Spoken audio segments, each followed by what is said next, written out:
Beth Potter, you are the president and CEO at the Tourism Industry Association of Ontario. Thank you so much for taking the time to join me today on the Fact Up podcast. Well, thank you. Thank you for having me. How's your 2020 going? I've never been busier. Oh my God. I don't think it's a fair question, but I'll ask it anyway. Where does this rank with respect to your years in the travel industry? It's the strangest, the most unpredictable, and probably the busiest. For those, who are only familiar with, booking a flight, a hotel, renting a car, priorities being to go on vacation, they may not know the inside story of travel and what your association is all about. For those who don't know, what exactly does the president and CEO of the TIAO do? Well, I think we better start with what is TIAO, and we are an advocacy organization. And what that means is that we do a lot of talking. We do a lot of listening. So we meet with and listen to industry to understand, how things are going within the industry from a policy perspective. And then we turn around and talk to government about how do we make it better. So how do you do business better? How do you do tourism better in Ontario at the local level and federally? And so I like to say we facilitate conversations, not only with government, but between government and industry, and even just amongst industry themselves. It's often the case where you have a lot of small businesses in our sector, and they think that they're all alone, and they don't realize that no, you're having the same kinds of issues as the guy in the next town, and so it's great to be able to bring people together that way. Yeah, definitely. I mean, you've been at this for, and I don't want to date it, but it's been a while. You've been at this for a while, Yes. Promoting tourism, infrastructure. When you first started, compared to today, has the conversation with elected officials about the importance of travel being an economic driver, has it been easier over time, or would you say it's still kind of a hard sell? Well, it's gotten easier over time. And I think that in the last 7 months, more and more we're seeing politicians realize that tourism is at the heart of kind of any economic conversation. It's in every town, it's in every riding, every political riding across not only the province, but the country. And so politicians are really understanding the impact that this has had on the tourism industry, as well as the ripple effect. If tourism stops, there is a ripple effect in that there are a lot of other businesses that rely on tourism that maybe they don't see themselves as tourism businesses. You work with the government, you try to enact and amend policy for the betterment of the tourism industry. What does that mean for the average traveler, and what does that mean for the small business owner? Well, let me put it in the context of this pandemic. So from a small business owner perspective, one of the biggest challenges that they've had is to understand how can they operate in this time when there are health and safety restrictions in place. So we have been engaged in a conversation at the global level and brought it all the way back down to the provincial level around what do those health and safety protocols look like. And we wanted to make sure that anything that we embarked on resonated with travelers around the world. So we didn't want a made in Ontario approach on this one. Certainly it can be adapted for Ontario, but we wanted to line up with a global approach so that travelers who were visiting other jurisdictions, when it's safe to do so, you could start to understand and manage their expectations, that there was some continuity. And so we've done that. We've engaged with the World Travel and Tourism Council, and we have worked through and helped the industry develop protocols that line up not only with Ontario health and local public health needs, but also line up with global travel standards. And so we've done that. And then that in turn there's a decal now, and it's Safe Travels. It's called the Safe Travel Stamp. And that decal, businesses can apply They attest that they are traveling a certain protocols. We give them the stamp, and that then becomes a signifier to the traveler that this is a safe place to do business. It's a safe place to visit. The experience is going to be done in a safe way. Nobody is beyond the scope of needing help, regardless of how big or small they are, regardless of where they're located. But we have been a part of the conversation from the get-go with government to ensure that there's been, financial assistance. We were right there at the very beginning saying, when the wage subsidy first was announced at 10%, we were one of the first to say, that's not enough. We need it to be 80%. And we were able to get it at 75%. Mm-hmm. We've just been able to have the government announce that the wage subsidy is going to be extended into 2021. We've been on the front line making sure that all of those programs fit the different businesses that they're supposed to be helping. A lot of times seasonal businesses were not, they didn't fit into the guidelines required for the Canadian Emergency Business Account, as an example, or seasonal workers didn't qualify for CERB. So we were there to remind government about these, kind of little cracks in the system and help get them fixed. And that's been a very important part of the role we've been playing over the last 7 months. So. Important part, but do people know enough about that? Are you guys giving yourselves enough credit? Well, I hope so. Yeah. I hope so. I mean, we do. We've obviously communicated with our membership. Our membership, actually, we just lifted membership fees this year, and so we've actually grown over 500% in our membership this year. Yep. And so we've engaged a lot more of the industry. We're out there on our social media platforms. We're speaking to media all the time, letting them know where the industry stands and what the industry needs. And we're doing that right now. We've got a budget coming up in November at the provincial level, and then another one in the spring, both at the provincial and federal levels. And we are engaged in conversation with the key decision makers right now about what needs to be in those budgets in order to continue to support the tourism industry. Are those big key players always surprised at the value and importance of travel and the travel industry that it has, not only just on the economy, but in the general, I feel, physical and mental well-being of a population? Well, I think that this past 7 months has certainly helped to really amp up that perception.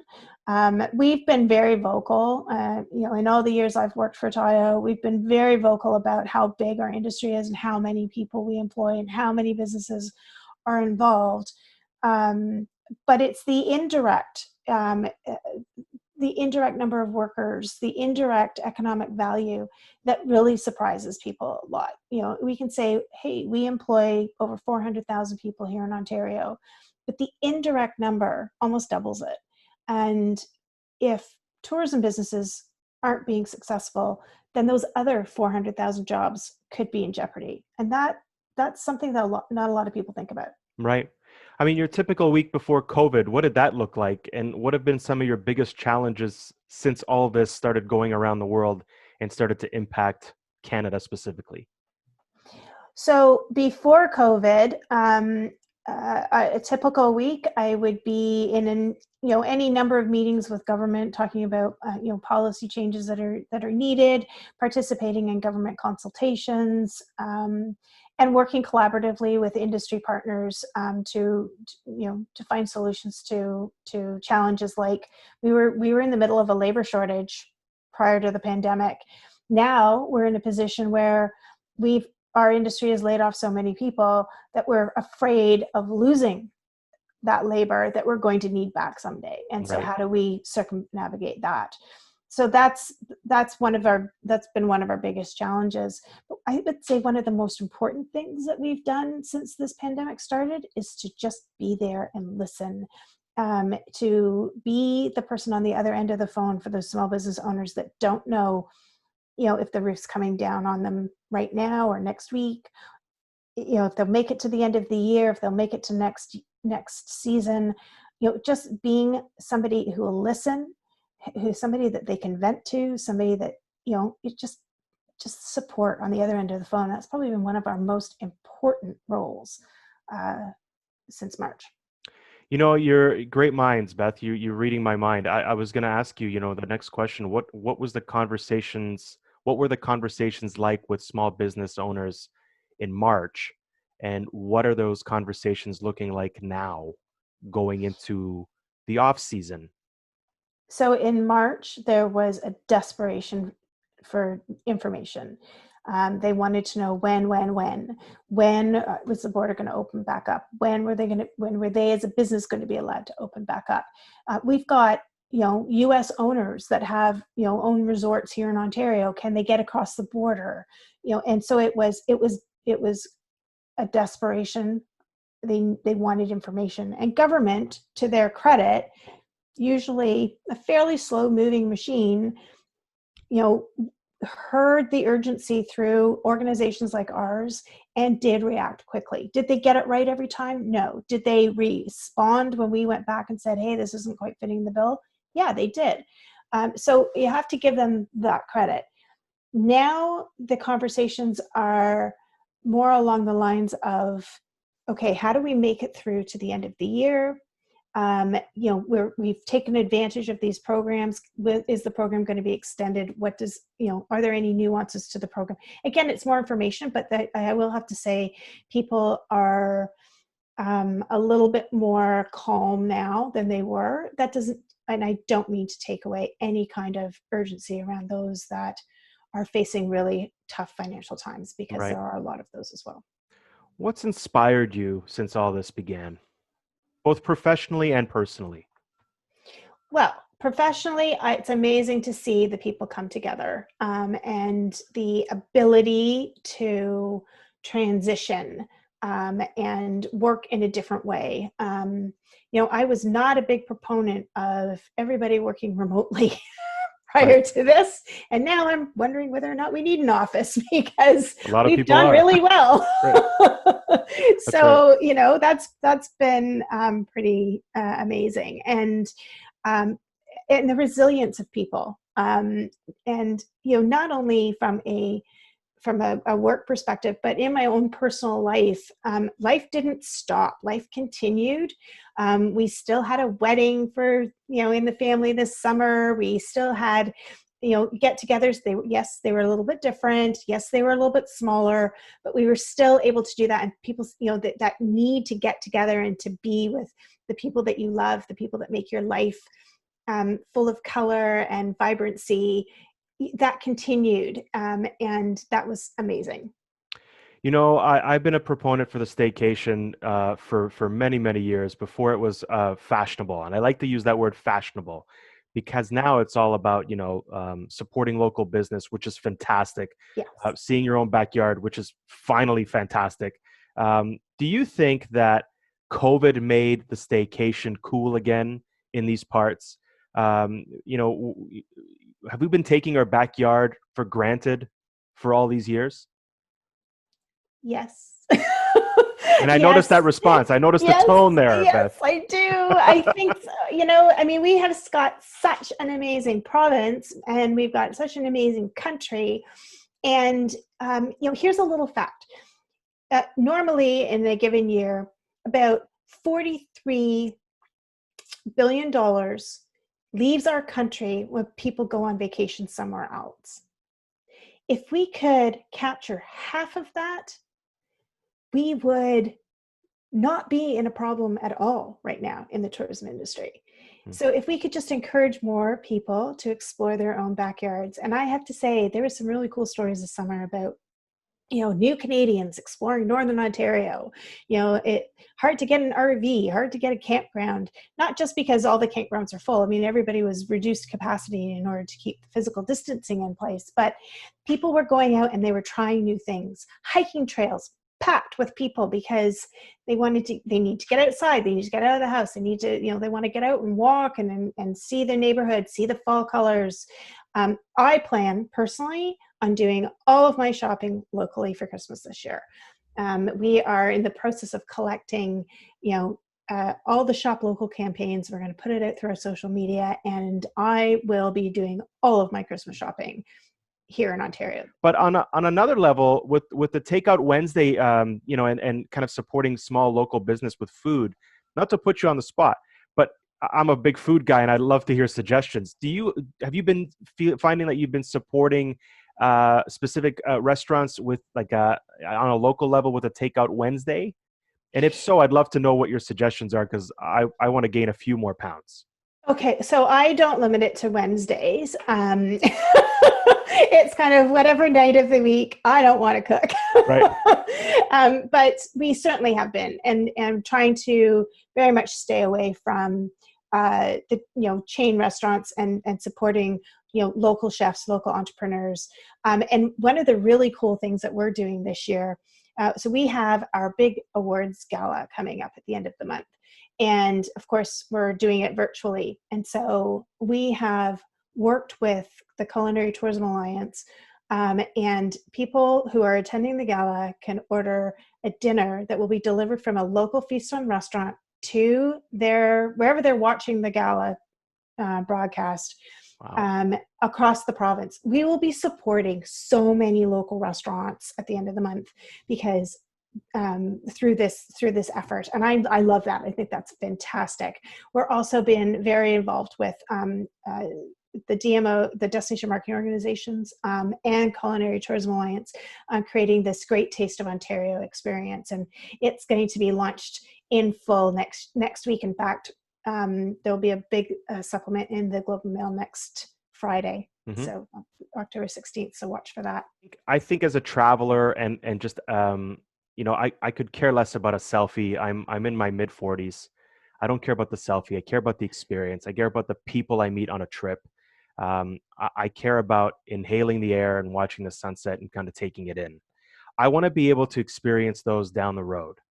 What are you seeing? Your gut and realistic point of view, because maybe the gut sometimes isn't realistic.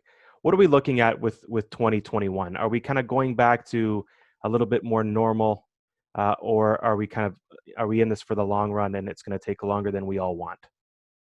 Well, I think it's already taken longer than we all want, but I'm optimistic that by next spring we will be moving around more freely than we are now. And I would like to think that by next spring, our borders are open. Yeah, I hope so, for the sake of everybody who's struggled and who continues to be optimistic. Yeah, right. Absolutely. But I'll tell you, the experience thing is exactly why I travel. I love to taste foods in different cultures. I love to embed myself in different cultures and understand what makes them tick, and hike in different countries. Absolutely. And so have been really taking that opportunity to do that myself here at home. I'm very lucky. I live very close to the Bluffs here in Toronto, and so we've certainly taken advantage of that. But we've been traveling north all summer, and just really engaged in what else our province has to offer. I'm going to ask you some rapid fire questions here, Beth, and do the best you can. I know take your time. They're rapid fire in theory. All right. Okay. After a long day, Beth, pint of beer or glass of wine? Glass of wine. More preferable experience, edge walk at the CN Tower or hiking Sleeping Giant Provincial Park? Sleeping Giant Provincial Park. Nicely done. Favorite travel movie? Oh. I cried watching Sisterhood of the Traveling Pants once. Okay. It had nothing to do with the pants. I was coming back from Greece, and they filmed it in Greece, so I was a disaster on that flight back. Okay, I'd have to say my favorite movie, I don't know if it's considered a travel movie, but In a Good Year. Okay, yeah, I like it. Yeah. Bigger pet peeve, Toronto traffic or people getting their seat wrong on a flight? Toronto traffic. Really? Yeah.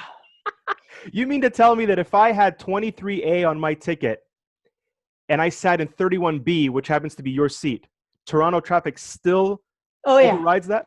Absolutely. Hands down. Here's a loaded question, okay? If you had the world's attention for 30 seconds, what would you say? Be nice to each other.